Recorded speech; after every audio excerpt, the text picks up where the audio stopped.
Da aurora dos tempos viemos movendo-nos em silêncio através dos séculos.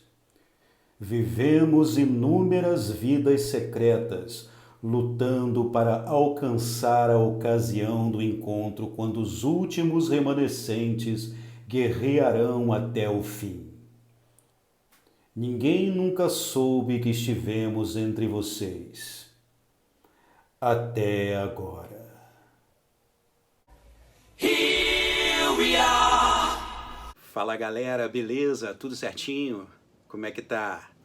Connor MacLeod, Juan Sanches Villa-Lobos Ramírez, Kurgan. Conhece? Bem, são personagens que fizeram a cabeça da galera na década de 80 no filme Highlander, O Guerreiro Imortal. Esse clássico, esse filmaço que, na minha opinião, um dos maiores filmes da história do cinema. Eu sei que muita gente discorda, mas é a minha opinião. E por favor, aí, dá aquela moral, se inscreva no canal, deixa seu like, aperta o sininho para receber as notificações e lembrando que quem não se inscrever no canal vai perder a cabeça. Já já eu volto para falar sobre o filme para vocês.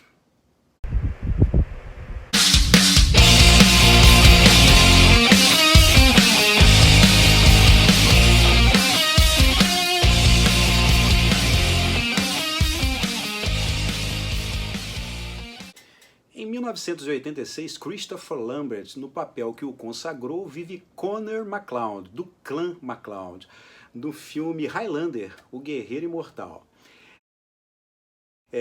O filme também conta com a participação mais do que especial do Sir Sean Connery, vivendo uma espécie de mentor, né, um mentor do nosso protagonista Connor MacLeod.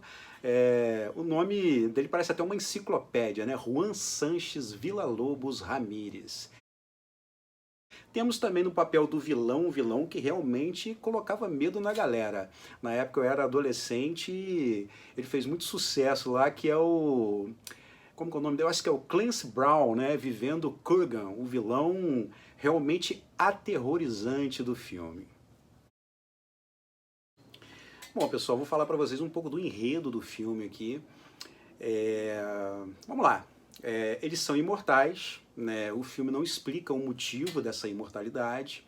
Lembrando que eu estou falando do filme 1, eu estou deixando de fora todas as sequências, que na verdade não deveriam nem ter existido, que para resumir, são muito ruins.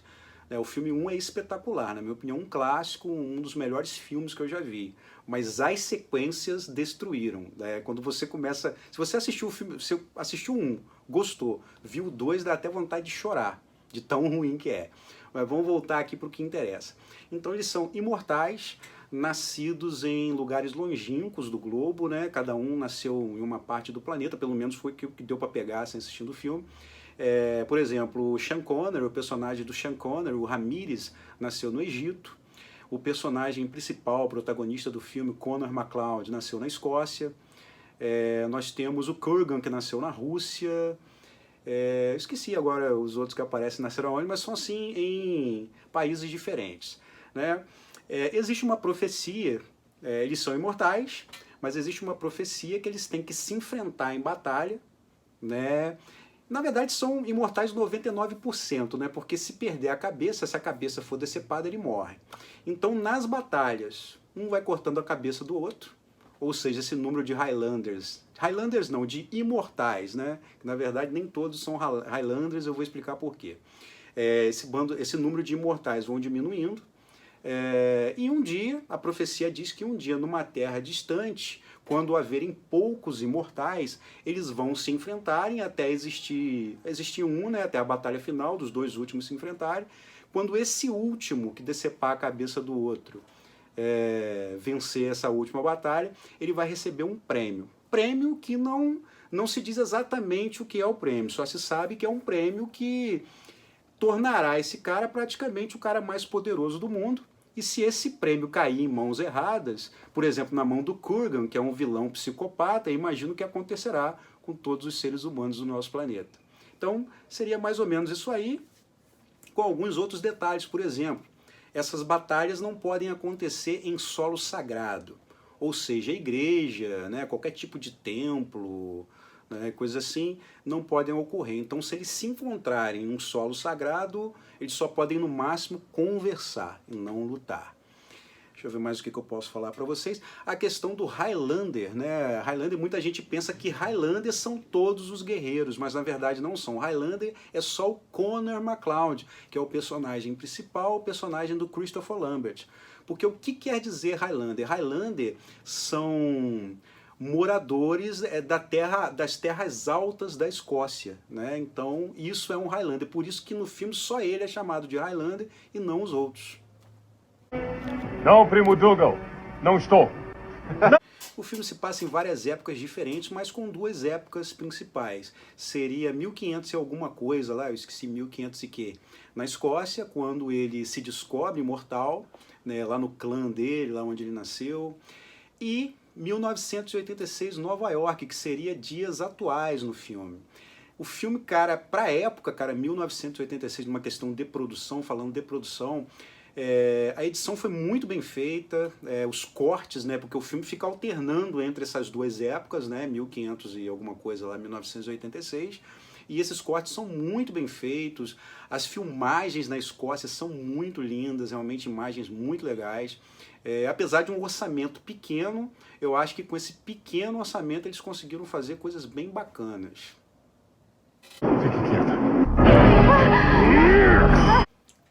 Bem, falando um pouco mais sobre as épocas, né, onde o filme é ambientado, além das duas épocas principais, como já foi dito, né, 1500 e alguma coisa lá na Escócia e 1986 em Nova York, o filme também tem uma passagem na França, se não me engano no século XVIII, um duelo lá de espadas lá bem engraçado, né, uma das partes cômicas aí do filme, e uma passagem no que parece ser a Segunda Guerra Mundial. É uma passagem curta, porém muito relevante. É um tipo de mágica.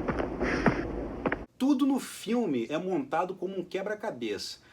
Tudo ali tem um significado, tudo ali é no mínimo um trampolim para algo que vem depois para que você possa entender. O filme é muito bem montado, como já foi dito, e agora eu vou falar sobre uma coisa das mais relevantes, né, uma das coisas mais importantes no filme, que muita gente, né, inclusive atribui o sucesso do filme a isso. Eu não acho que é só isso, mas realmente ajudou bastante. Que é a trilha sonora. A trilha sonora composta pela banda Queen. Freddie Mercury e companhia fizeram um trabalho espetacular. Né? As músicas têm tudo a ver com o filme, até porque eu acredito que, se não todas, mas boa parte realmente foi composta pro filme. Até porque eles foram assistir o filme antes, né, de ter trilha sonora e tudo mais, para eles entenderem o enredo, entender do que se trata a história, para poder fazer músicas em cima daquilo ali. A princípio parece que ia ser só uma música, mas eles gostaram tanto do filme que os caras fizeram quase um disco, né? Quase um álbum, na época era vinil, né? Quase um álbum só para o filme, e casou de maneira espetacular. A história, apesar de ter essa alternância entre épocas, foi muito bem montada, é muito bem contada, e a trilha sonora entrou ali encaixando perfeitamente, como se fosse a cereja do bolo, e ajuda a brilhantar e contar essa história de uma maneira muito melhor. Bem, agora vamos falar um pouco de algumas curiosidades do filme, né? Uma das curiosidades é o ator, o saudosíssimo Sean Connery, o eterno James Bond, de tantos outros sucessos aí. Ele estava com a agenda apertada, porque naquela mesma época, ali naquele mesmo período, ele estava gravando o filme que depois também se transformou num dos maiores filmes dele, que é O Nome da Rosa. Então ele só tinha uma semana, né, para gravar toda a sua participação. Era uma participação especial, né, pequena em relação a outros atores, né? Mas mesmo assim uma semana era bem apertado. Teve até uma história de uma aposta com o diretor se daria para fazer, mas ele acabou conseguindo, né? Em uma semana ele gravou toda a sua participação no filme e recebeu $1 milhão, né? Ganhar $1 milhão em uma semana, cara, pô, eu queria ganhar em um ano. Você tava bom demais. Outra curiosidade foi, o filme ele teve baixo orçamento, né? Para a época, o filme custou $19 milhões e teve prejuízo nas bilheterias. Ele veio se recuperar depois, na época, com o home video, né? No caso com a locação, aquela coisa toda, mas na bilheteria ele teve prejuízo. Foi investido $19 milhões, ele só arrecadou 13 milhões de dólares. Falando ainda do baixo orçamento, você pode se perguntar como um filme de baixo orçamento conseguiu ter uma trilha sonora de uma das maiores bandas do mundo, né, do Queen, mas é aquela coisa, a ocasião faz o ladrão.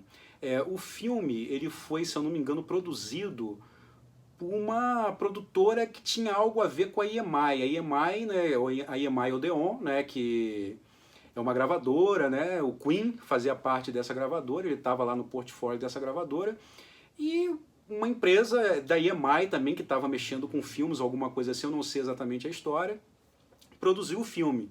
Então o Queen estava num momento lá meio descendente da carreira e tudo mais, então precisava dar um impulsionar, de repente, com uma música no filme, e casou, né? As empresas eram basicamente a mesma, e como eu disse anteriormente, o Queen foi assistir o filme, além de tudo isso, a galera do Queen foi assistir, adorou o filme, era para compor uma música e acabou fazendo praticamente um álbum inteiro. Mas... Somos iguais, McCloud. Ainda nessa linha aí de curiosidades, aí eu falei aí dessa vertente aí da EMI, né, que estava mexendo com filmes, que produziu o filme, mas essa parte da EMI, se eu não me engano, acabou sendo vendida para Canon Filmes. Canon Filmes, a mesma lá daquele Superman 4, que não foi muito bem, de algumas tragédias, a Canon Filmes, de alguns filmes galhofas, aí ficou muito famosa no Brasil pelos filmes de ninja, filmes brucutus, pelo aquele He-Man horrível de 87 e tudo mais. Então a Canon Filmes comprou essa parte da EMI, né, dessa produtora, e acabou virando a distribuidora do filme Highlander, o Guerreiro Imortal. São muitas curiosidades, eu sei que não lembrei tudo aqui, mas senão o vídeo também vai ficar muito grande, vai ficar chato. De repente, quem sabe um dia a gente não faz um vídeo 2 aí contando alguma coisa aí que não foi dita hoje, né, sobre o Highlander, o Guerreiro Imortal. E parece que vai ter um remake, né, o produtor do John Wick, né, está trabalhando num remake do Highlander. Eu espero que ele faça uma coisa boa. Hoje em dia tem tecnologia para isso e é um bom diretor, né, um bom diretor, não é à toa que produziu o John Wick, que é um filmaço. Então acredito que deva ficar bom. Pelo amor de Deus, faça alguma coisa legal, não faça como aquelas sequências horríveis que acabaram com a história original. É isso aí. Bom, então é isso aí. A gente vai ficando por aqui. Quero dizer que quem não assistiu ainda o filme Highlander, dá uma oportunidade, assista. O filme é muito bom, é um filme que, mesmo com todos esses anos passados, eu revi há pouco tempo atrás e continua muito legal, muito divertido, com uma história muito interessante. Eu vou deixar o link, eu encontrei esse filme aqui pelo YouTube, eu vou deixar o link aqui no comentário fixado, para quem não assistiu poder assistir essa obra-prima. Quero pedir de novo para que você ainda não se inscreveu no canal, se inscreva, deixe o seu like, ative o sininho para receber as notificações e não perca a cabeça. Valeu, até a próxima, um grande abraço.